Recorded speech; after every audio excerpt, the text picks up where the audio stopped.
우리 함께 말씀을 읽었으면 좋겠는데요. 가능하신 분들은 자리에서 함께 읽으시도록 하겠습니다. 너희 중에 어떤 사람이 양 100마리가 있는데 그 중에 하나를 잃으면 99마리를 들에 두고 그 잃은 것을 찾아내기까지 찾아다니지 아니하겠느냐. 우리 공동체를 위한 기도를 함께 했으면 좋겠습니다. 우리 하나님께서는 그분의 양이 100마리든 99마리든 1마리든 그 한 마리 한 마리의 양을 늘 기억하시고 그를 찾으시고 또 그를 사랑하시는 분이심을 믿습니다. 우리가 먼저 주님 앞에 복음을 알고 누리고 또 주님의 사랑 안에 온전히 기쁨을 누리는 우리 공동체가 되기를 소원합니다. 그래서 첫 번째로는 우리의 마음에 먼저 복음이 넘치도록 함께 기도해 주시고요. 두 번째로는 잃은 양 한 마리를 끝까지 찾으시는 우리 주님의 마음처럼 잃은 한 영혼을 끝까지 사랑하는 우리 공동체 되게 해달라고, 주님의 마음을 품은 우리 공동체 되게 해달라고 함께 공동체를 위해서 기도하시겠습니다. 사랑의 하나님 감사드립니다. 우리를 이 자리 가운데 아버지 부르시고 온전히 주님의 복음으로 우리를 새롭게 하시며 아버지 감사드립니다. 주님 주께서 우리에게 주신 그 사랑 가운데 우리가 온전히 주님 안에 그 복음을 누리는 자들이 되기를 원합니다.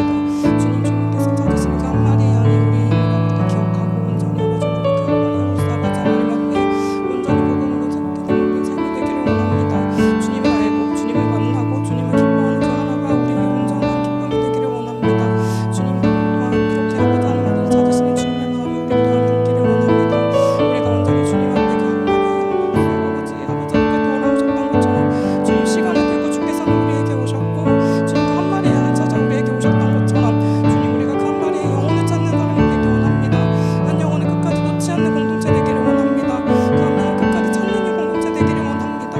우리의 마음이 약하다고 우리의 영혼이 약하다고 우리 아버지 모두가 우리의 그것이 능력이 되지 않는다고 포기하고 내버려두고 아버지를 모르는 척 돌아보고 외면하는 것이 아니라 우리가 그 한 영혼을 우리의 마음으로 품는 공동체 될 수 있도록 주님 붙들어 주옵소서. 그 한 영혼을 우리가 온전히 붙드는 공동체 될 수 있도록 주님 붙들어 주옵소서. 우리의 마음을 먼저 움직이시고 우리의 마음을 먼저 부르시는 주님 앞에 우리가 먼저 주님 앞에 나와 사랑을 나아갈 수 있는 공동체 될 수 있도록 주님 우리 한 사람을 살리는 공동체 주님 붙들어 주옵소서.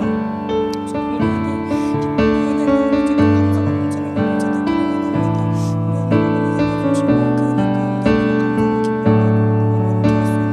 우리가 감사와 기쁨과 함께 할 수 있는 우리 공동체 될 수 있도록 주님 붙들어 주옵소서.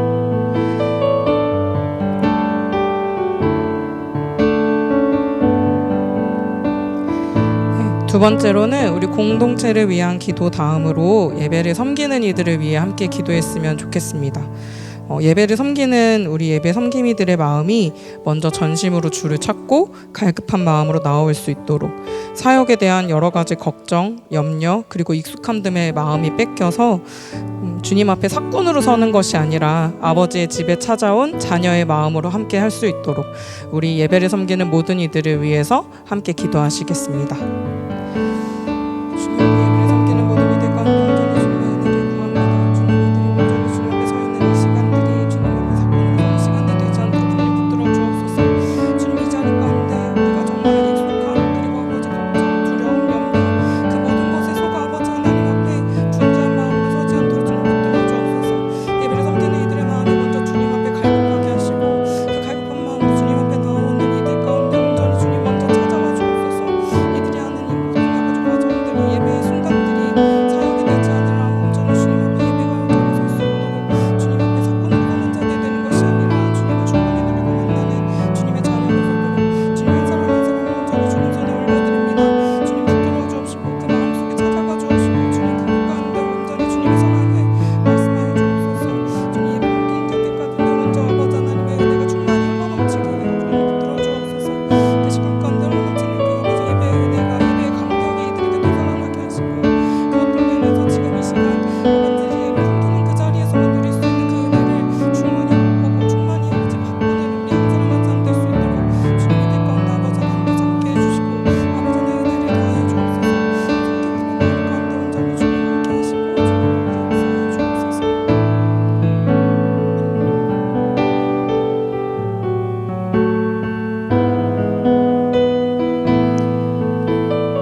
마지막으로는 예배를 위해서 함께 기도하셨으면 좋겠습니다.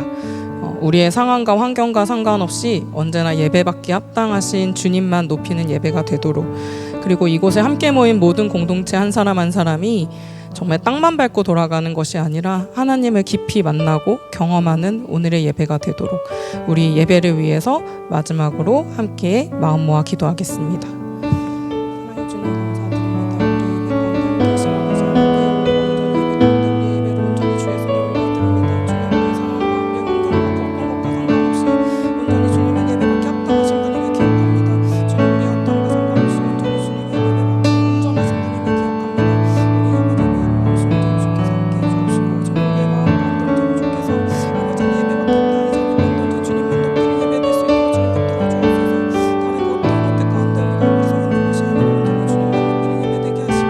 기억합니다.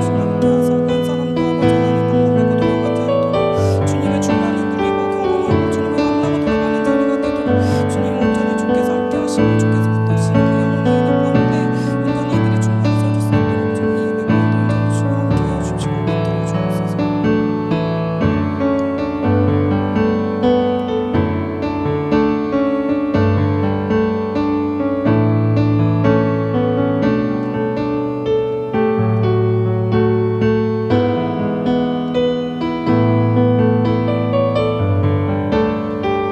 우리 어떤 것과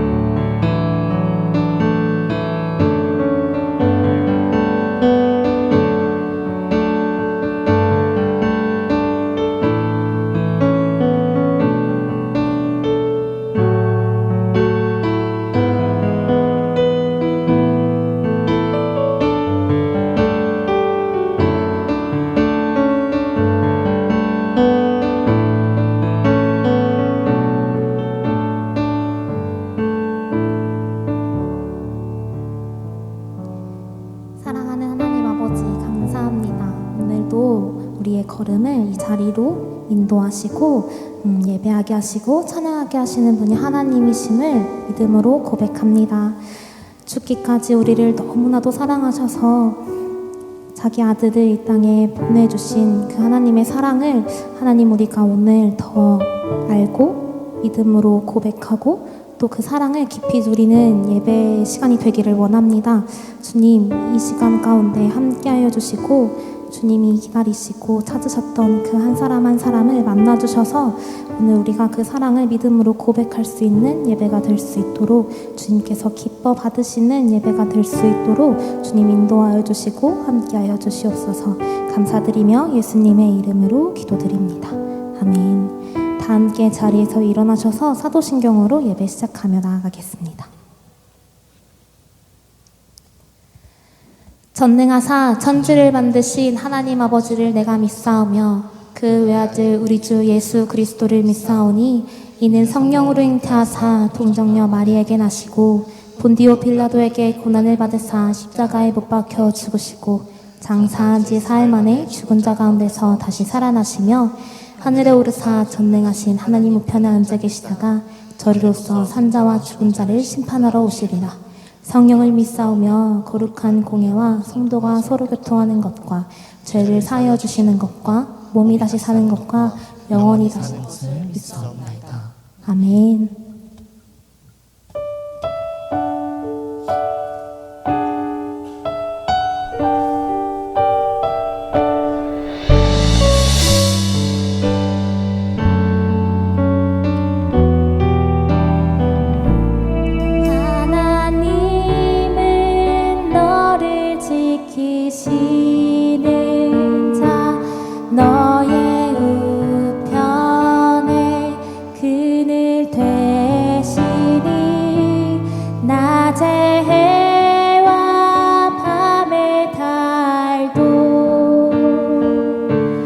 너를 해치 못하리. 하나님은 너를 지키시는 자 너의 환난을 면케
주님의 그 사랑 찬양해 영원토록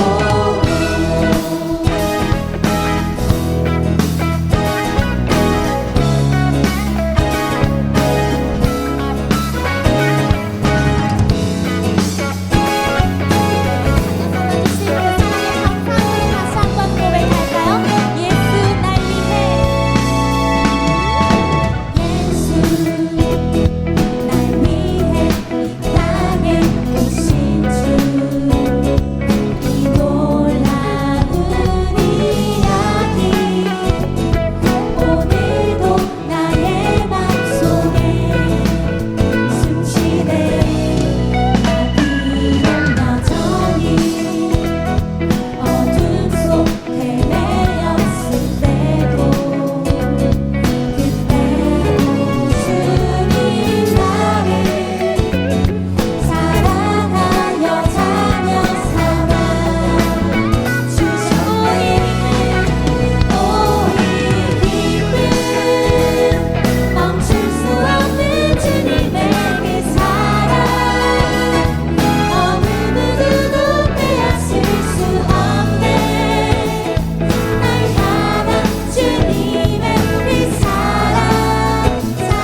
두렵지 않고 주를 따라가는 내가 있어.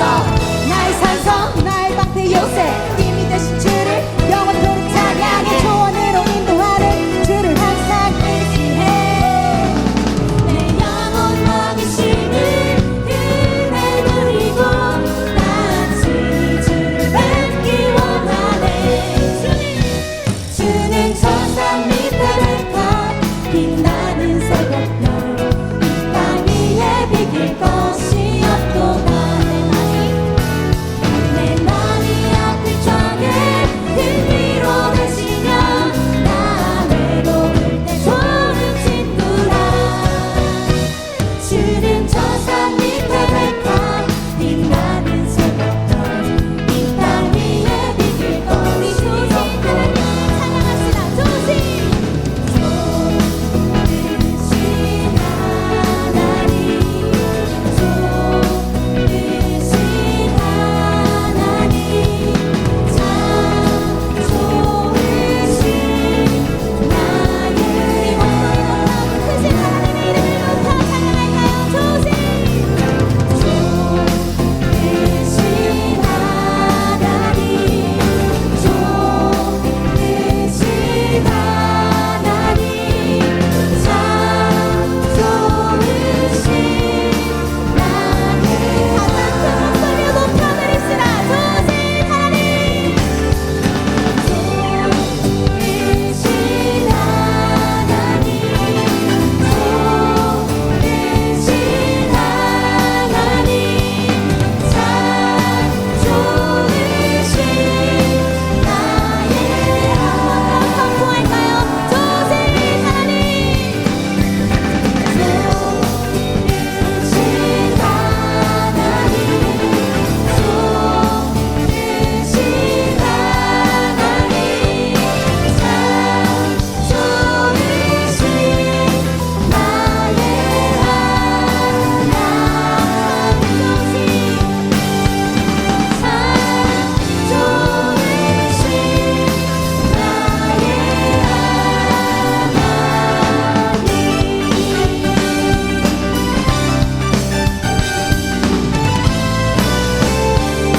목자되어주시고 아버지 되어주시니 감사합니다. 사랑합니다. 할렐루야.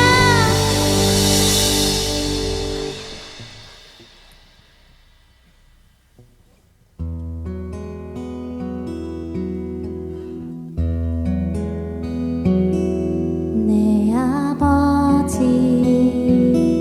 그 품 안에서 내 영혼은 안전합니다.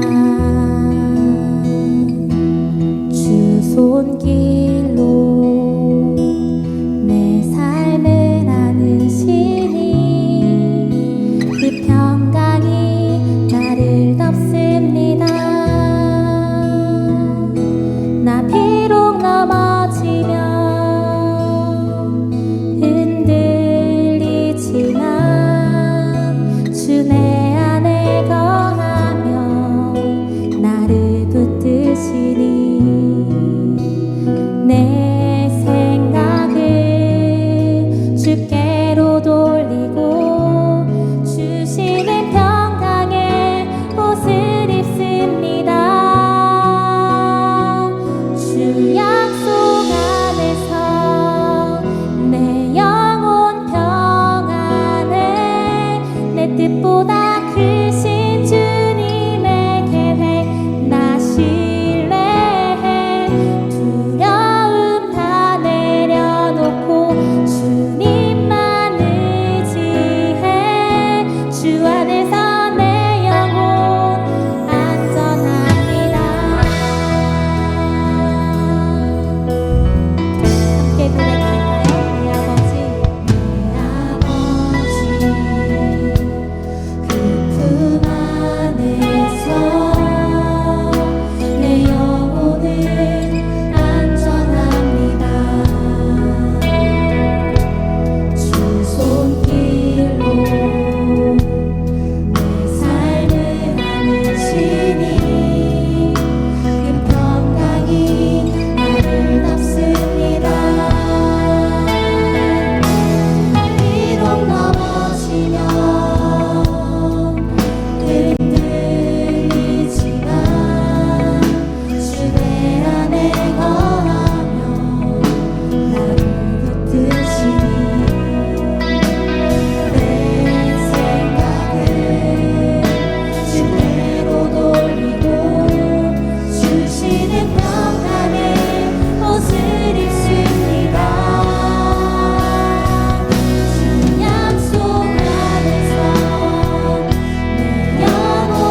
아름다우신 보며 사랑 노래하는 것 나의 왕 되신 주님의 얼굴 구하며 주 사랑 안에 머물러 사랑 노래합니다.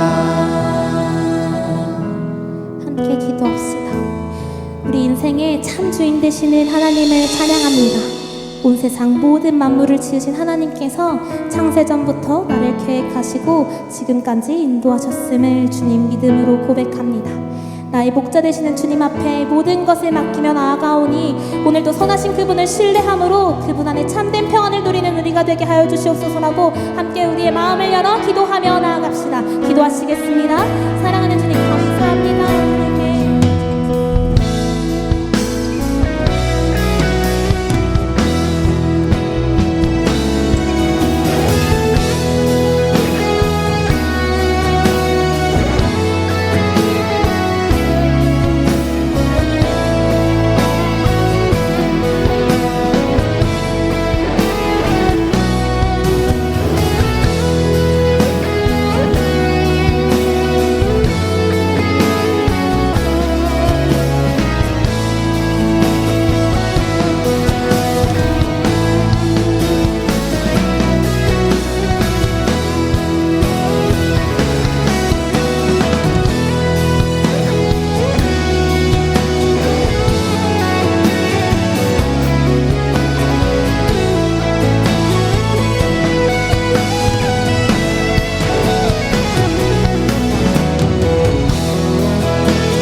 사랑의 하나님, 지난 한 주도 그 크신 사랑으로 우리를 지켜주시고 다채로운 계절을 허락하시며 오늘의 우리의 발걸음을 이 예배의 자리로 인도해 주심에 감사합니다.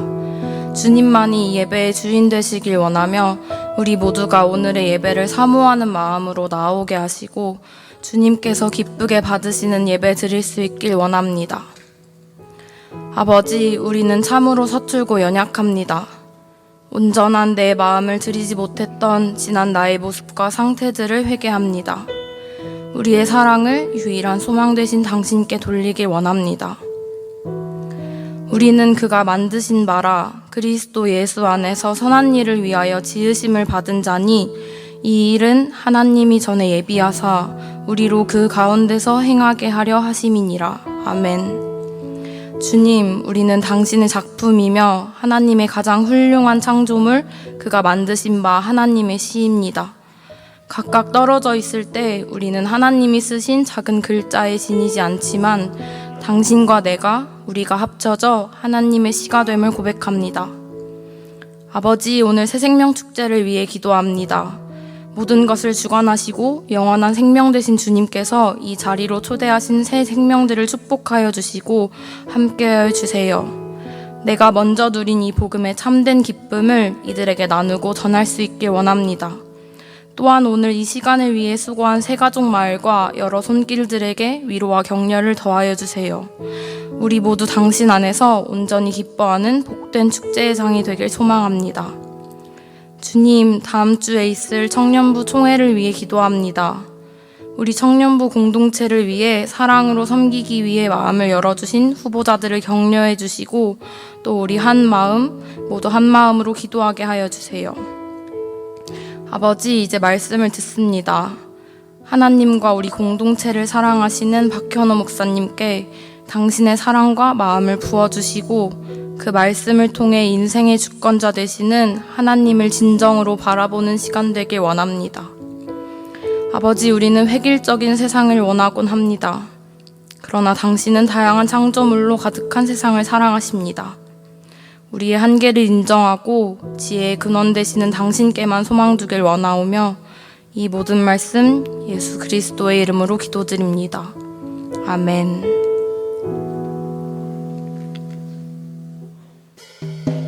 한 주간도 평안하셨나요? 11월 넷째 주 공동체 소식 전해드립니다. 총회 안내입니다. 다음 주 주일 예배 후에는 총회가 있으며 1, 2부 함께 그레이스홀에서 진행합니다. 내년을 섬길 일꾼들을 위해 함께 기도해 주시기 바랍니다. 선교헌금 안내입니다. 오늘은 선교헌금 주일입니다. 2025년 우리에게 맡겨주신 선교사역에 동참해 주세요. 2026년 겨울 제주 아울리치 모집 안내입니다.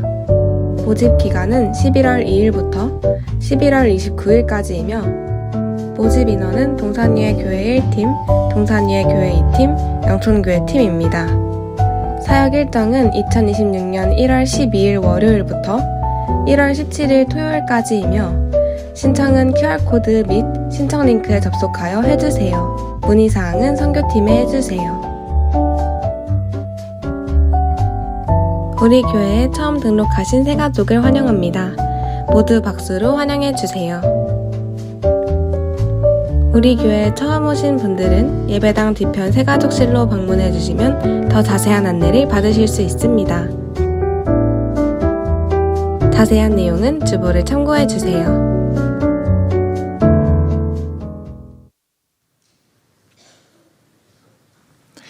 네, 여러분 안녕하세요. 반갑습니다. 이게 그 조명이 제가 눈을 확 찔러가지고 너무 항상 밝은 것 같아요. 네, 우리 옆에 있는 분들에게 이렇게 인사할까요? 잘 오셨습니다. 반갑습니다. 이렇게 인사하겠습니다. 네, 오늘 뭐 새생명 축제이긴 한데 좀 밋밋하죠. 네.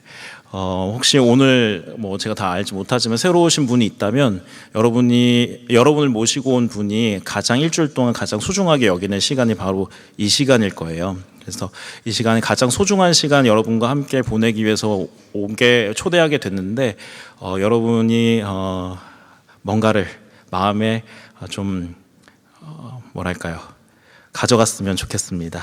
네. 몇 가지 광고하고 싶은데요. 일단은 다음 주에 총회가 있습니다. 여러분들 귀한 일꾼들 세워질 수 있도록 기도해 주십시오. 밖에 보시면 포스터가 있어요. 그래서 한 사람 한 사람 위해서 기도해 주시고요.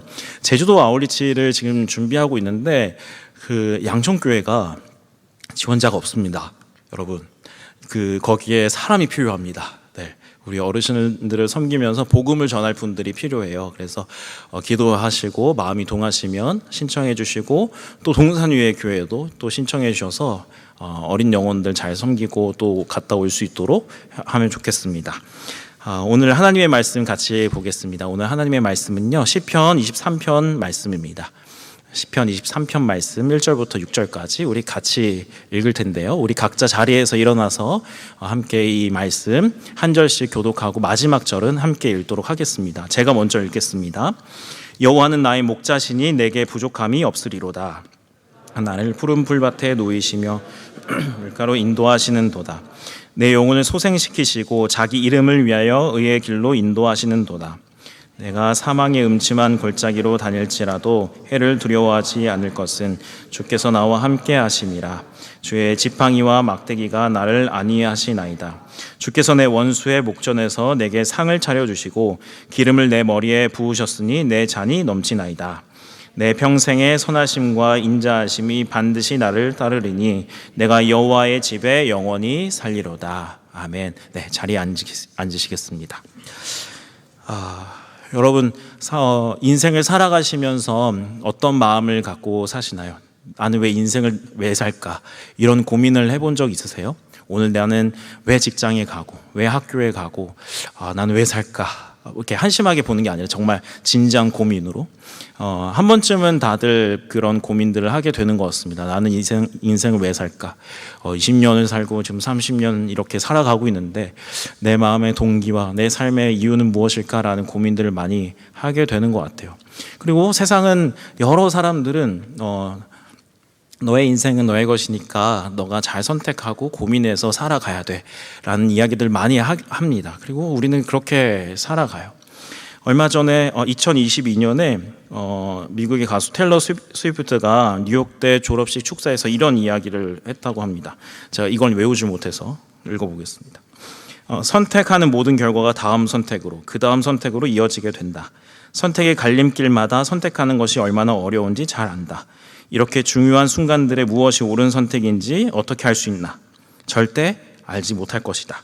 무서운 소식은 이제부터 여러분 혼자 스스로 해야 한다는 점이다. 하지만 좋은 소식은 이제부터 여러분 혼자 스스로 할 수 있다는 점이다. 이제 그러면서 이런 구절이 있었는데 이건 번역이 잘 안 담긴 것 같아서 영어예요. You are on your own now. 맞나? 당신의 인생은 당신의 마음 먹기에 달렸다. 이런 걸 이제 마지막에 이야기를 하면서 당신의 선택에 당신의 인생은 당신의 선택에 달려 있으니까 이제부터 당신이 살아내야 된다는 이야기를 했습니다. 맞죠? 나의 인생은 내 거예요. 그래서 내가 판단하고 고민하면서 선택하면서 살아와야죠. 물론 그것이 막 마음대로 산다 뭐 그러는 것이 아니라 고민하면서 정말 내게 맞는 것이 무엇인지 찾으면서 그렇게 살아야 한다는 것입니다. 그런데 테일러 스위프트가 이렇게 얘기했어요. 하지만 여러분 이제 무서운 소식은 이제부터 여러분 혼자 스스로 해야 한다. 그러면서 동시에 좋은 소식은 여러분 혼자 스스로 할 수 있다는 점이다. 이거 되게 응원이고 격려이지만 사실 한편으로는 조금 어려운 말이기도 합니다. 이런 말들은 사실 우리에게 불안하고 두려운 인생을 살아가는 우리들에게 힘이 되고 격려를 가져다 줍니다. 정말 혼자 스스로 뭔가를 해야 되고 선택하는 것은 참 두려운 일이긴 해요. 오늘 이 진로를 내가 선택하면 그 선택에 대해서 내가 책임을 져야 되고 그 책임은 계속해서 이어지기 때문에 뭔가 정말 내 인생에서 내가 선택하는 것이 정말 맞을까? 이게 정말 정답일까 하는 두려움과 불안 속에 우리는 있습니다. 그렇지만 이렇게 옆에서 격려해주고 같이 위로해주는 사람들이 있기 때문에 우리는 살아갈 수 있는 것 같은데요. 이렇게 또 살아가는 건 외롭기도 한 것 같아요. 여러분은 어떻게 인생에서 선택의 기로가 굉장히 많은데 어떤 선택을 하시고 또 어떤 기준을 갖고 계시는지 잘 모르겠습니다. 제가 보기에는 어떤 선택이 뚜렷하게 있다기보다는 우리가 인생에서 이 정도는 평균이야, 이게 보통이야, 이게 평범한 거야 라는 것에 기준을 맞추고 그 기준에 모자란 것을 채우기 위해서, 부족함을 채우기 위해서 우리는 살아가는 것 같아요. 어릴 때는 그 부족한 등수와 성적을 채우면서 살아가고 또 지금은 나름대로 뭐 전공이라는 또 기준과 또 성공이라는 기준에 맞춰서 우리가 살아가는 것 같습니다. 그래서 여러 가지 자기 개발부터 운동 뭐 여러 가지 여러분의 취미 활동들 다 여기에 맞춰져 있는 것 같아요. 그래서 남들만큼은 살아보겠다고 우리가 그 부족함을 채워보겠다고 그렇게 열심히 살아갑니다. 실제로 우리 삶 속에서 부족한 것은 우리 안에 어떤 열정을 만들어내고 열심을 만들어내는 것 같아요. 얼마 전에 한 책에서 본 게임 하나가 있습니다. 앵그리버드를 따라한 게임인데요. 블루베리 버즈라는 게임입니다. 이건 사실 게임이 아니라 실험이었어요. 이 블루베리를 와플에 맞추는 게임인데요. 얼마나 와플에 많은 블루베리를 맞추느냐라는 게임이었는데 A그룹에는 블루베리 60개를 그리고 B그룹에는 블루베리를 120개를 줬대요. 누가 이겼을까요? 맞춰보세요. 제가 뭐 없어요. 근데 주머니에. 여기 돈 있나? 가끔 돈이 있는데. 없어요. A그룹은 60개, B그룹은 120개를 줬는데 누가 이겼을까요? 120개가 이겼을 것 같잖아요. A그룹이 60개를 받은 블루베리 팀이 이겼습니다. 네. 우리에게 부족함은 뭔가에 집중하게 만들고 또 절약하게 만들고 전략적으로 이 움직임을 하게끔 만들어요. 여러분 시험 공부가 제일 잘 될 때가 언제세요? 한 달 남았을 때? 아니죠. 내일 시험일 때가 제일 잘 되잖아요. 저도 설교가 제일 잘 써질 때가 토요일 밤이에요. 내일 미리 준비하자, 월요일 날 하자, 이렇게 하면서 미루다가 토요일까지 가야 뭔가가 영감이 막 오는 것 같아요. 하나님 뭐 그렇게 하시는 것 같지는 않지만.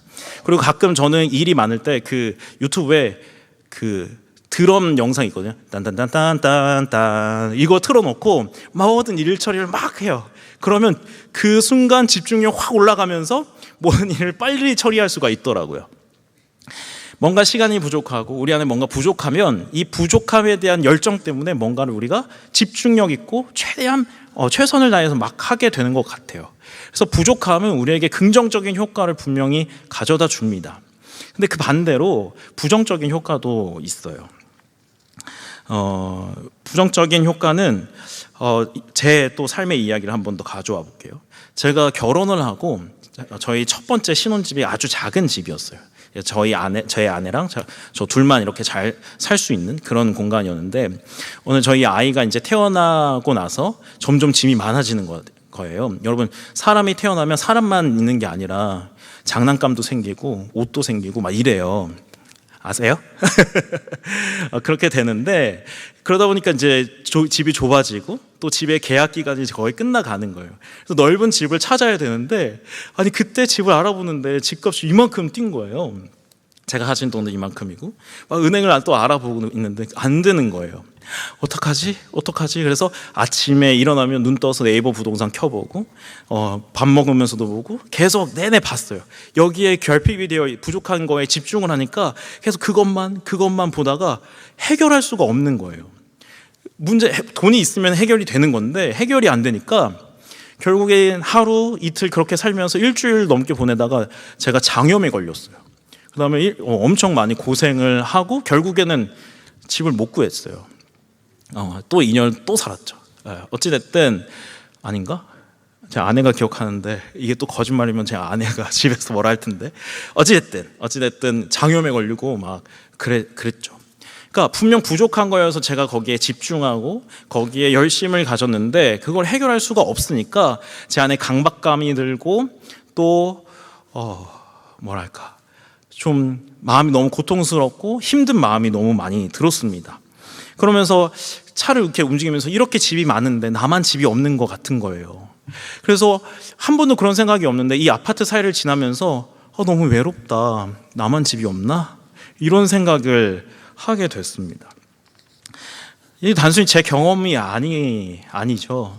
우리가 사는 시대는 많은 것들을 포기합니다. 꽤 오래된 이야기지만 정말 많은 것들을 포기하는 세대라고 우리한테 얘기하잖아요. 그래서 어른 세대가 우리에게 M4 세대라고 얘기를 합니다. 직장도 포기하고 연애도 포기하고 결혼도 포기하고 그냥 포기할 수 있는 것은 다 포기하는 그런 세대를 우리 세대라고 얘기하는데, 사실 차라리 모든 사람이 다 포기하고 그렇게 살면 아무 문제가 없을 거예요. 근데 간혹 가다가 연애하는 사람 있고 결혼하는 사람 있고 직장 좋은 데 가는 사람이 있으니까 상대적으로 너무 박탈감도 들고 그 사람들 보기가 너무 어려운 거죠. 나는 왜 이럴까? 나는 내 인생은 왜 그럴까? 라는 생각을 하면서 내가 뭔가 모자르다. 그리고 다 그렇게 평범하게 사는 것 같은데 나만 이렇게 모자르게 사나? 부족한가? 결핍이 되어 있나? 하면서 외롭다는 생각을 합니다. 만약에 제가 보기에는 그렇게 많이 다 이루은 것 같지는 않으신데 만약에 우리가 다 이루었다면, 모든 부족함을 다 채웠다면 여러분, 우리의 마음이 괜찮을까요? 외롭지 않을까요? 강박감이 없을까요? 고통은 없을까요? 글쎄요, 저도 다 채워보지 못해봐서 모르겠지만 하나 채운다고 해서 만족하지는 않더라고요.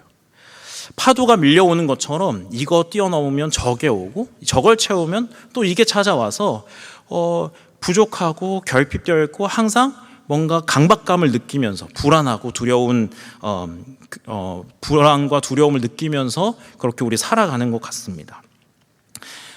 그런데 또 정말 기가 막히게 이걸 다 뛰어넘는 사람들이 있긴 있는 것 같아요. 근데 그 사람들은 괜찮을까?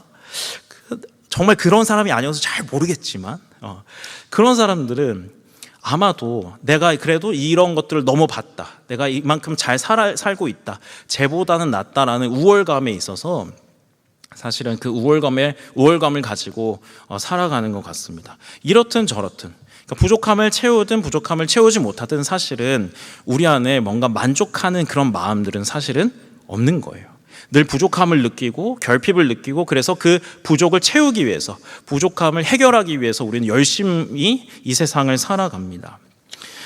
그러면 이 말은 우리의 인생을 좋게 만들려면 결국 우리 안에 뭔가 충족되고 만족해야 되는 뭔가를 채워 넣어야 한다는 그 문제, 미션이 있다는 겁니다. 무언가를 채워야 우리의 인생이 좋아질까? 이 얘기를 하기 전에 이 결핍이, 우리 안에 이 부족한 마음이 어디서부터 오는지를 한번 생각해 보겠습니다. 제가 가끔가다 한 얘기인데 처음 듣는 것처럼 우리 교회 그래서 한번 생각해 주세요. 한 대학생이 캠퍼스를 바쁘게 이제 뛰어가고 있었어요. 그래서 한 교수님이 그 학생에게 자네 어디를 이렇게 가고 있나? 어디를 이렇게 바쁘게 뛰어가고 있나? 그렇게 했는데 강의실에 갑니다. 강의실에 가서 뭐 하게? 가서 공부 열심히 하려고요. 공부 열심히 해서 뭐 하게? 좋은 성적으로 졸업하려고요. 좋은 성적으로 졸업해서 뭐 하려고? 좋은 여자 만나서 결혼하고 애 낳고 살려고 그럽니다. 좋은 여자 만나서 결혼해서 애 낳고 살아서 뭐 하게? 그런데 이 학생의 답이 없었어요. 왜 없었을까요? 그 다음에 뭐가 없어요. 그 다음에 죽음밖에 얘기할 게 없는 거예요. 인생의 단계를 밟아가는데 열심히 살고 열심히 달려가고 있는데 그 열심히 달려가는 마지막 도착점이 어디냐면 죽음인 거예요. 이건 단순히 이 한 사람의 이야기, 이 한 이야기뿐만 아니라 실제로 우리의 삶이 그렇죠. 죽음이란 무엇인가라는 책을 쓴 철학자 셸리 케이건은 이렇게 얘기했습니다. 인간은 모두 죽음을 향해 달려간다. 우리는 그것을 삶이라고 부른다. 우리는 이 죽음에 대해서 잘 생각하지 못하고 살아갔지만 가끔 장례식장을 가거나 우리 가까운 사람이 죽게 되면 그때 죽음을 생각하게 돼요. 그리고 그 죽음이 그렇게 멀리 있지 않다는 것을 우리는 알게 됩니다. 어떻게 보면 우리의 삶의 이 발걸음, 오늘 이 하루, 내일 하루는 죽음을 향하여 달려가는 거죠. 인생의 모든 사람이, 이 전 세계의 모든 사람들이, 역사 속에 살았던 모든 사람들이 이 죽음을 향하여 달려가고 있습니다. 이거를 부정할 수 있는 사람은 아무도 없어요. 아무리 과학기술이 발전하고 의료기술이 발전해도 죽음을 멈출 수 있는 사람, 죽음을 없앨 수 있는 기술은 나오지 않았습니다. 과학기술로, 의료기술로 해결할 수가 없는 문제인 거죠. 그래서 물론 이 죽음이란 것도 우리에게 긍정적인 효과를 줍니다. 오늘 하루를 정말 허투루 살지 말자, 잘 살아보자, 의미 있게 살아보자라는 결심을 하게 되고, 그래서 아침에 죽음을 생각해 보라는 말들도 있잖아요. 그렇지만 결국 죽음은 우리가 어떻게든 채울 수 없는 문제고 결핍입니다. 그래서 오늘 열심히 사는 게 정말 의미가 있을까? 내가 오늘 이렇게 싸우고 분투하면서 열심히 달려가는 게 정말 의미가 있을까를 어차피 죽을 건데 라고 생각한다면 사실은 그렇게 의미가 없는 거죠. 우리 한 사람 한 사람 아주 죽음을 마주하거나 내 친한 사람, 내가 사랑하는 사람이 죽음을 마주하면 정말 안타까운 마음이 들고 정말 슬픈 마음이 들지만 어떤 경우에는 시간이 지나면 금방 잊어버려요. 어떻게 보면 사람의 죽음은 너무나 안타깝고 슬픈 일이지만 그냥 또 한 사람의 기억 속에서 사라지는 것이기도 하죠. 그러니까 그만큼 우리는 죽음을 향해 달려가 있고 허무하기도 하지만 아무것도 아닌 존재가 되는 그 인생의 방향을 향하고 있습니다.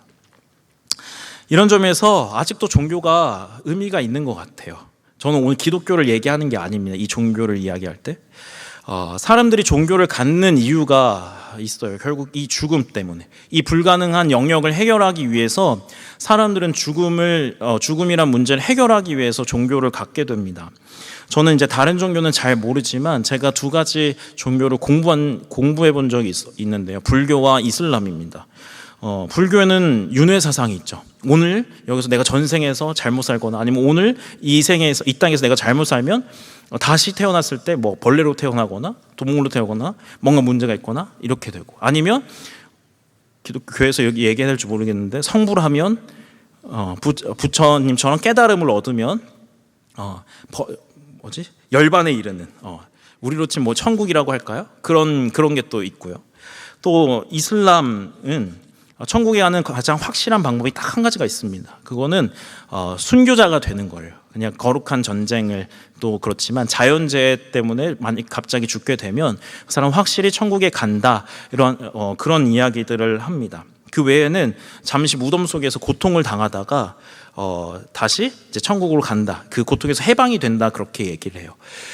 이 불교도 이슬람도 사람이 죽고 나면 고통을 잠시 겪지만 이 고통에서는 자유롭게 될 거다라고 이야기를 하는 거죠.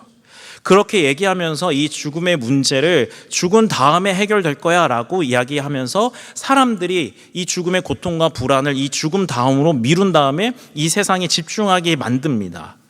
그러나 기독교는 좀 달라요. 기독교는 제가 알기로는 어느 종교보다 죽음을 더 많이 이야기하고 죽어야 된다고 얘기를 하는 그런 종교입니다. 물론 다른 종교들이 다 틀렸다는 건 아니에요. 왜냐하면 불교도 나름대로 진리를 가지고 있고 이슬람도 나름대로 진리를 가지고 있습니다. 그리고 저는 기독교인이기 때문에 그 불교와 이슬람이 가진 종교 그 진리가 완벽하다고 생각하지는 않아요. 근데 어느 정도의 진리를 가지고 있기 때문에 우리에게 뭔가 위안도 주고 필요한 것들을 주는 건 맞습니다. 그리고 또 굳이 종교를 가지지 않아도 사람들은 이 죽음이라는 것을 마주하면서 사후세계는 있을까? 죽게 되면 어떻게 될까라고 하면서 여러 가지 이야기들과 궁금증을 막 찾아요. 제가 중등부를 맡을 때 중학교 아이들이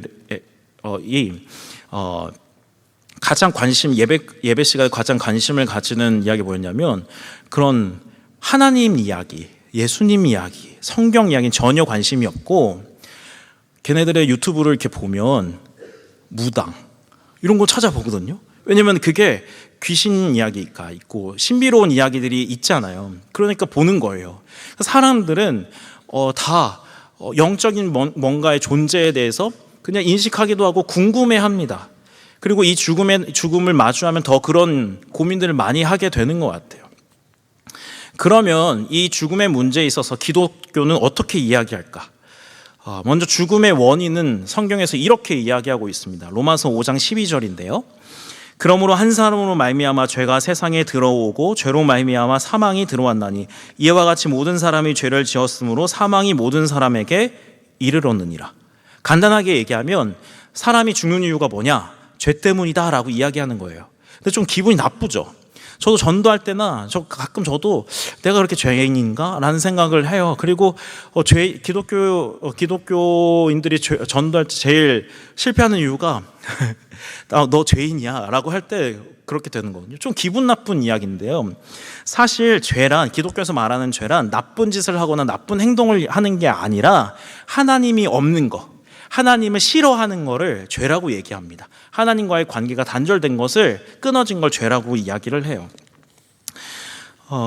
그치만 한번 이것을 가지고 한번 생각해 보겠습니다. 제가 이래봬도 몸이 그렇게 튼튼하지는 않아요. 원래 튼튼했어요. 근육도 있었는데 뭔가 근육이 쫙 빠지면서 제 몸이 약해졌는데요.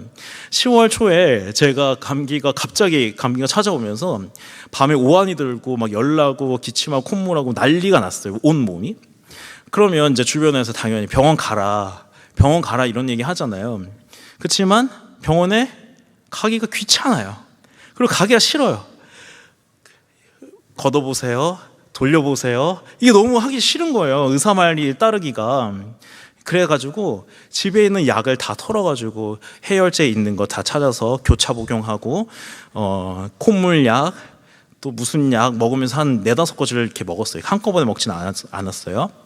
어찌됐든 먹었는데 증상이 좋아지는 거예요. 근데 밤에만 약간 열이 오르고 이러니까 좋아지겠다 했는데 그게 일주일이 가고 2주가 가고 추석이 지났는데 안 낫는 거예요. 그래도 어떻게든 병원에 너무 가기 싫어서 약국에 갔죠. 이러는데 약국에 약 좀 달라. 그래서 종합감기약을 더 사서 일주일을 버텼습니다. 3주가 이렇게 흘러갔는데 여전히 똑같은 거예요. 그래서 어쩔 수 없이 병원에 갔습니다. 병원에 가서 3일치 약을 받아오는데 그 약을 먹고 나았을까요? 안 나았어요. 이게 뭐지? 왜냐면 좀 의심스러웠어요. 왜냐면 병원에 갔는데 그 의사가 네 나가세요 이러는 거예요. 명의인가? 내 목소리만 듣고도 내 증상을 알다니. 근데 역시나 제 약을 3일치를 다 먹었는데 안 나았어요. 결국 저희 아이들이 가는 소아청소년과에 가서 나이가 좀 많으신 그 의사 선생님한테 제 진단을 받고 이틀 있다가 약을 먹고 다 나아버렸어요. 좋은 저를 잘 알고 병을 잘 아는 의사를 찾아갔더니 그렇게 빨리 치료가 되더라고요. 근데 참 아직도 병원에 가고 싶지를 않아요. 어떤 병이 생겨도 참 귀찮죠. 여러분, 죄라는 건 어떻게 보면 병과 같습니다. 이 병을 해결하려면 하나님께 가야 되는데, 제가 병원에 가기 싫어하는 것처럼 우리는 하나님께 가기 싫어해요. 이게 죄예요. 이게 죄예요. 하나님께 가면 해결되는데, 하나님께 가면 내가 죄가 더 드러나고 내가 더 나쁜 사람처럼 보일까봐 우리는 하나님께 나아가는 게 너무 싫습니다. 나 그렇게 잘못 산 거 아닌데, 나 그렇게 죄 많이 지은 거 아닌데, 괜히 하나님이라는 사람한테 가면, 하나님이라는 존재한테 가면 괜히 내가 죄가 많이 보일까봐 우리 너무 가기 싫어해요. 그런데요, 여러분, 물론 세상이 주는, 우리가 갖고 싶어하는 돈과 성공과 여러 가지 평안과 위로가 우리를 어느 정도는 채워줄 수 있습니다. 그런데 완벽하게 채워줄 수는 없어요. 하나님께 가야, 우리를 만드시고 우리를 잘 아시는 하나님께 가야 우리는 이 부족함과 이 결핍을 채울 수가 있습니다. 우리는 이 사실을 모르기도 하고 또 알아도 하나님께 가기를 싫어해요. 그래서 성경은 이렇게 얘기하고 있습니다. 로마서 1장 28절인데요. 또한 그들이 마음에 하나님 두기를 싫어하매 하나님께서 그들을 그 상실한 마음대로 내버려 두사 합당하지 못한 일을 하게 하셨다. 네, 하나님 내버려 두셨다는 건, 나 하나님 싫어요. 나 하나님한테 가면 나 죄가 드러나서 나 하나님한테 가기 싫어요. 그래서 하나님이 그래, 너 한번 너 마음대로 해봐, 이렇게 내버려 두셨더니 어떻게 했냐면 그냥 합당한 일을 하지 못하게 죄를 짓게 했다고 하나님 말씀하십니다. 한 절을 더 볼까요? 로마서 1장 24절입니다. 그러므로 하나님께서 그들을 마음의 정욕대로 더러움에 내버려 두사. 이 말은 욕심대로 살아가게, 내가 필요한 것을 따라 살아가게, 내가 부족한 것을 따라 살아가게 하나님이 그렇게 내버려 두셨다고 이야기를 하는 거예요. 여러분, 이 말씀이 약간 거부감이 들지만 한번 생각해 보세요. 우리가 보고 있는 사람들이, 나 자신이 무엇을 따라 살아가고 있나? 아마 제가 오늘 설교를 처음 시작할 때처럼 내 인생에 뭐가 부족할까? 이 평범하게 살고 싶어 하는데 나는 무엇이 필요할까 하면서 그 부족과 그 필요를 채우고 또 채우기 위해서 우리는 다 살아가요. 저도 그렇습니다. 요즘 당근을 다시 시작했는데 이 당근에 제가 필요한 것들을 다 하트를 누르고, 그렇지만 그 하트에 울리는 것들이 정말 나에게 필요한 걸까 고민하면서 이게 정말 맞을까? 이게 더 좋지 않을까? 하면서 제 이 부족한 걸 채우지 못해요. 우리는 이걸 알고 있어요. 어떻게 해야 되는지 몰라도 내가 부족하고 결핍이 있다는 걸 알고 있습니다. 그리고 그걸 채우려고 여러 가지 노력을 많이 하면서 살아가요. 이런 것을 보면 정말 우리는 하나님이 없고 하나님을 싫어하는 사람들이 맞습니다. 성경 구절만 되니까 안 믿기시죠? 그래서 여러분보다 덜 죄를 지은 아이들을 데리고 한번 이야기해 보겠습니다. 여러분, 어린아이들을 보면 귀엽죠? 네, 저희 아이들은 5살, 3살인데 너무 귀엽고 굉장히 깜찍한 아이들입니다. 저와 달리 눈도 크고 오밀조밀하게 잘생겼어요. 가끔 제가 유괴범으로 몰릴 때가 있는데, 교회 안에서요. 그럴 때가 있는데 저희 아이들 너무 귀여운데요.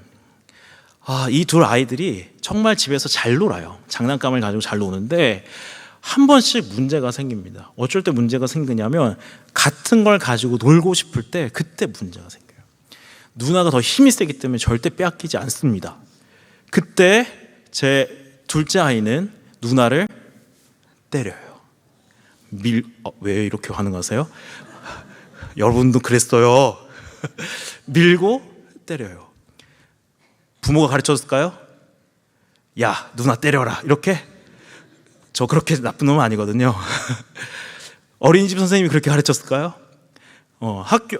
교회 선생님이 그렇게 가르쳤을까요? 아무도 그렇게 가르치는 사람은 없지만 그걸 하더라고요. 그리고 나쁜 말은 진짜 잘 따라요. 무슨 이름 따라해, 한글 따라해 이런 걸 따라하라고 가르치지만 그거 하나도 따라하지 않고 가끔 우리가 무의식적으로 뱉는 씨, 아이씨 이거를 굉장히 빨리 습득했어요. 아이고. 네. 그 증거는 우리가 다 죄인이라는 거예요. 어린 아이들도 그러는데 많은 경험과 지식이 있는 우리는 더 죄인들이죠. 저희 아이들보다 덜 죄인이세요? 이렇게 인정하지 않으신 것 같은데 그렇지 않습니다. 다 우리는 죄인들이에요. 인간은 죄를 타고난다고 성경을 말하고 진짜 실제로 그렇습니다. 성선설이 있지만 사실 그 말은 살아가면 살아갈수록 그 말이 틀렸다는 것을 우리는 너무나 많이 알게 되고 많이 알고 많이 경험할수록 더 많은 죄를 짓게 돼요. 이렇게 보면 사람은 죄 때문에 죽음을 절대로 채울 수 없는, 죽음이라는 문제를, 죽음이라는 생명이 없다는 이것을 절대로 채울 수 없는 결핍을 느끼고 있는 사람들입니다. 스스로 해결할 수 없는 사람들이에요.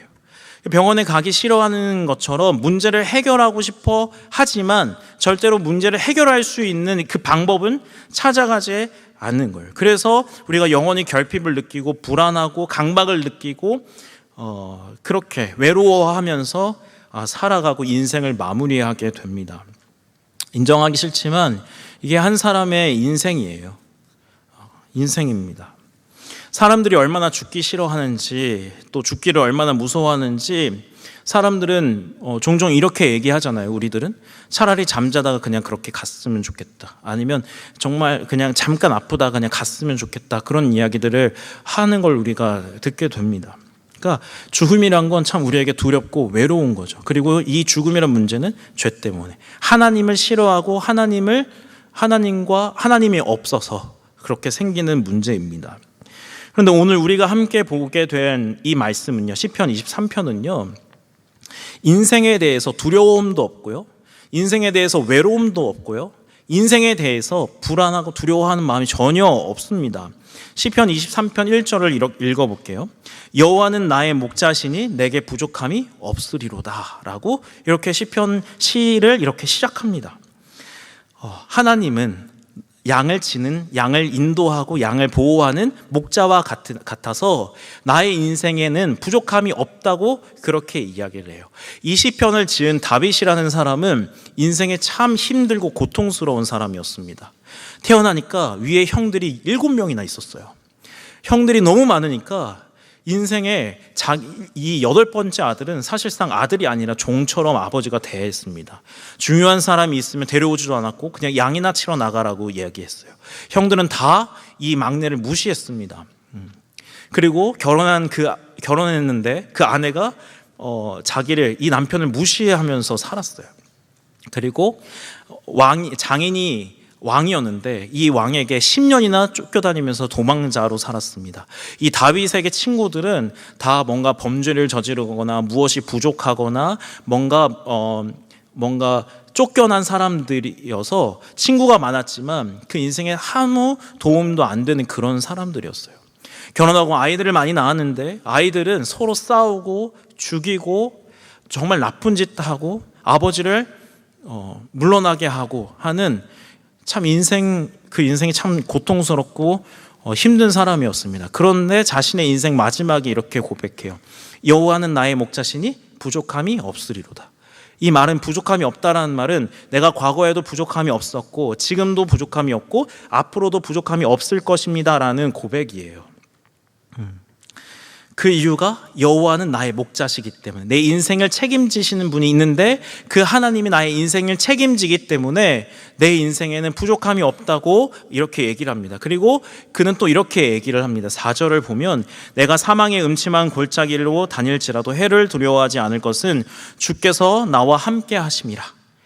하나님이 나와 함께 하시기 때문에 내가 아무리 죽을 것 같은 상황이고 내 인생에 바닥을 쳐도 그리고 내가 무엇을 해야 될지 어디로 가야 될지 내 인생이 캄캄해도 나는 두려움이 없습니다. 왜냐? 하나님이 나와 함께 하시기 때문입니다 라고 얘기를 해요. 여기서 나오는 여호와는 다 하나님입니다. 여러분, 하나님이 도대체 어떤 분이길래 인생에 두려움이 없게 하고 인생에 불안이 없게 하고 인생을 살아갈 수 있게 살만 나도록 만드실까요? 하나님은 이런 분입니다. 오늘 성경 요한복음 3장 16절 17절을 우리 같이 읽어보면 좋겠는데요. 3장 16절과 17절입니다. 같이 읽어보겠습니다. 시작. 하나님이 세상을 이처럼 사랑하사 독생자를 주셨으니 이는 그를 믿는 자마다 멸망하지 않고 영생을 얻게 하려 하심이라. 하나님이 그 아들을 보내신 것은 세상을 심판하려 하심이 아니요 그로 말미암아 세상이 구원을 받게 하려 하심이라. 네. 하나님이 누구시냐면 자기의 아들을 이 세상을 너무 사랑하셔서 이 세상에 아들을 보내신 분이라고 오늘 성경은 소개하고 있습니다. 바로 우리를 위해서 하나님이 결핍된 문제 때문에 살아가는데 이것이 하나님께 가면 문제가 해결되는 것을 알매도 가지 않는 우리를 위해서 자신의 사랑을 보여주기 위해서 우리에게 자기 아들을 보내신 분이라고 소개하고 있는 거예요.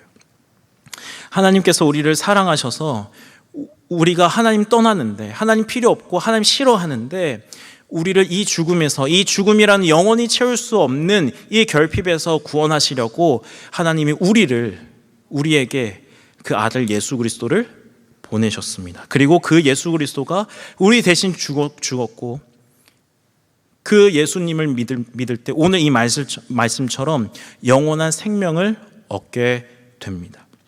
아까 죄란 하나님이 결핍되는 것, 하나님이 없는 것이라고 얘기했습니다. 하나님과 관계가 끊어진 거라고 이야기했어요. 하나님은 우리 대신에 우리의 이 죽음의 자리에서 꺼내셔서 자신의 아들을 그 죽음의 자리에 앉히시고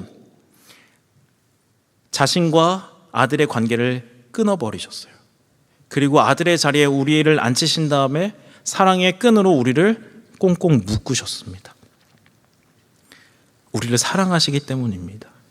영원히 채울 수 없는 이 결핍과 부족함을 채워주시려고 그 아들을 보내셨고 그의 모든 것을 우리에게 쏟아 부으셨습니다. 그리고 오늘 하나님께서는 이 친밀한 자리로 사랑으로 묶이는 그 자리로 우리를 초대하십니다. 오늘 이 말씀처럼 우리는 예수님을 믿으면 하나님의 사랑을 믿으면 그 생명의 자리로 영원히 채울 수 없는 그 죽음의 문제를 해결하는 그 자리로 우리는 가게 됩니다. 여러분 이 자리로 가면 부족함이 없고 충만하고 만족하며 우리는 살아갑니다. 모든 것이 주어졌습니다. 성경은 이렇게 이야기합니다. 로마서 8장 32절인데요. 자기 아들을 아끼지 아니하시고 우리 모든 사람을 위하여 내주시니가 어찌 그 아들과 함께 모든 것을 우리에게 주시지 않겠느냐. 사랑하는 여러분, 여기에 예수님을 믿고 오랫동안 신앙생활을 하신 여러분들, 또 처음 교회에 오신 여러분들, 또는 교회를 떠났다가 오랜만에 이렇게 교회에 오신 분들, 여러분 하나님께서 우리에게 모든 것을 아끼지 않고 주셨습니다. 자기 아들, 가장 사랑하는 그 아들을 우리에게 부어주셨어요. 우리는 부족하고 결핍된 삶을 살아가는 사람들이 아니라 하나님의 사랑으로 충만하고 만족하는 삶을 살아가고 그 사랑을 의지하면서 살아가는 사람들입니다. 하나님이 그렇게 우리를 부르셨고 그렇게 채워주시기 위해서 그 아들 예수를 보내셨습니다. 저는 어릴 때부터 교회를 다녔습니다. 흔히 말하는 그 모태신앙이에요. 어머니의 뱃속에서부터 이렇게 교회를 다닌. 그래서 자연스럽게 교회를 다니는 게 너무 자연스럽고 예배를 드리는 게 자연스럽고 다 자연스러워요. 그런데 어느 순간부터 정말 하나님이 있을까? 내가 이 믿는 게 맞을까? 라는 생각을 갖게 됐어요. 그리고 이게 너무 귀찮은 거예요. 사실 여러분 일요일 3시는 귀한 시간이잖아요. 꿀 시간인데 그렇잖아요. 이 3시에 와가지고 이러고 있다는 건 참 한심한 일이죠. 그렇지만 어떻게 생각해보면 또 그런 생각을 한 적이 있었어요. 그래서 믿음이 믿어지지 않는데 믿음을 믿게 해달라고 그렇게 구하는데 잘 믿어지지 않는 거예요. 그래서 정말 하나님이 있을까? 하나님이 없을까? 한번 곰곰이 앉아서 생각을 해보는데 일단 믿음은 생기지 않더라고요. 그래서 계산을 해보자. 뭐가 손해일까? 믿는 게 손해일까? 믿지 않는 게 손해일까? 이렇게 계산을 해보는데 믿는 게 손해가 아니라는 생각을 했습니다. 왜냐하면 일단 하나님이 없어도 누군가를 만날 수 있는 공간이 있다는 건 정말 좋은 것 같은 거예요. 그리고 예쁜 누나들이 많은 거예요. 그때 청소년기였어요. 어쩔 수 없어요. 이거는 본능이니까. 그리고 만에 하나라도 하나님이 있으면 어떡해. 그래도 내가 죽고 나서 할 말은 있어야지. 하나님 내가 이렇게 했는데 하나님 결국 안 알려줬잖아. 하나님 탓이에요 라는 얘기는 해야지. 그래서 안 되겠다. 이게 맞겠다. 이게 손해가 아니겠다 하고 여기까지 지금 온 거예요. 그럼 제가 믿음이 없느냐? 그런 건 아니에요. 야른다. 죄송해요. 오해하시면 안 되는데 제가 믿음이 있습니다, 여러분. 믿음을 갖고 목사가 됐어요. 살아가면서 하나님이 만나주셨고 이렇게 믿음을 일으켜 주셔서 제가 믿음을 갖고 있습니다. 그런데 여전히 제가 약해지고 믿음이 약해지고 할 때는 하나님이 믿어지지 않고 하나님께 너무 화도 나고 그럴 때가 있어요. 그때는 정말 저도 이 자리가 쉽지 않다고 생각해요. 하나님이 없는 게 차라리 낫지 않을까라는 생각도 합니다. 그런데 그때 이 자리에 오고 기도하게 되고 예배의 자리에 오면 때때로는 모르겠습니다. 이게 진짜인지 모르겠지만 이렇게 안아주는 느낌이 들어요.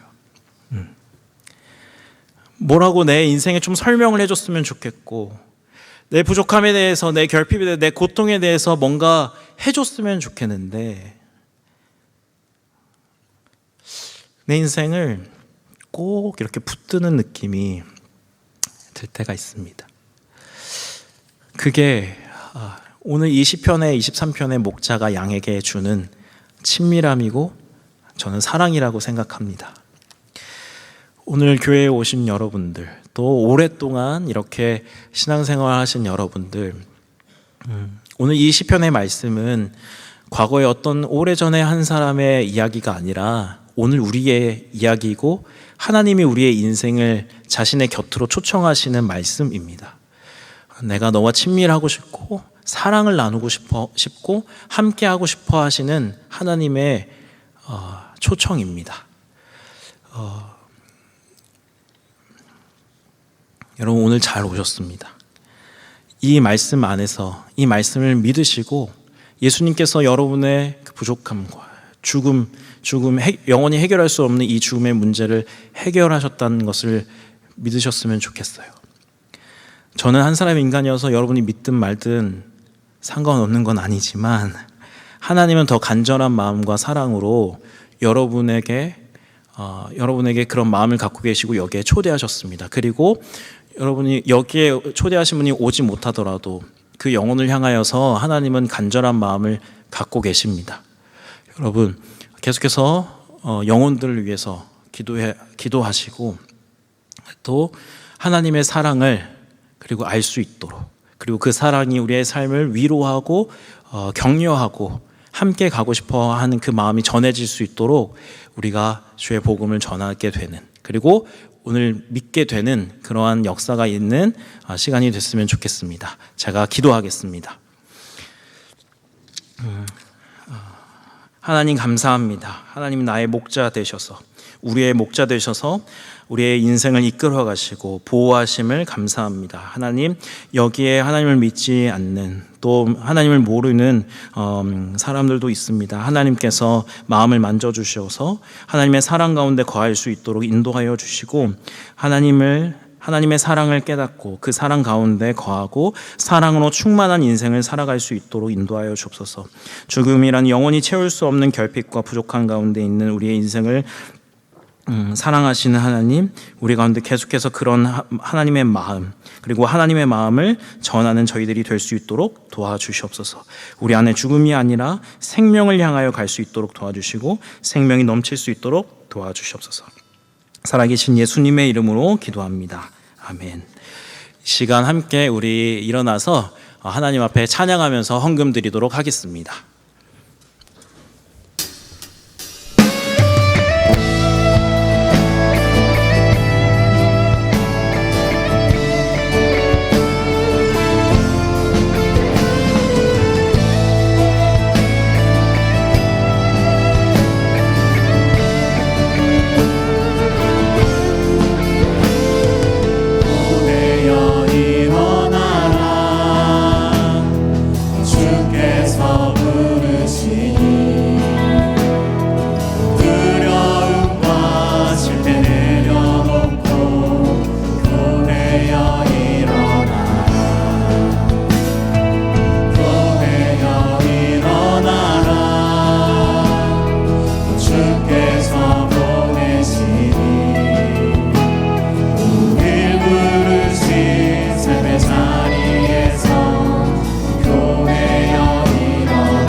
감사합니다. 우리에게 주신 것을 인정하며 하나님께 작은 예물을 드립니다. 이 예물이 쓰이는 곳곳마다 하나님의 위로와 사랑이 넘치게 하여 주시고 하나님이 없이 살아가는 자들에게 하나님이 전해질 수 있도록 도와주시옵소서. 생명이 넘칠 수 있도록 도와주시옵소서.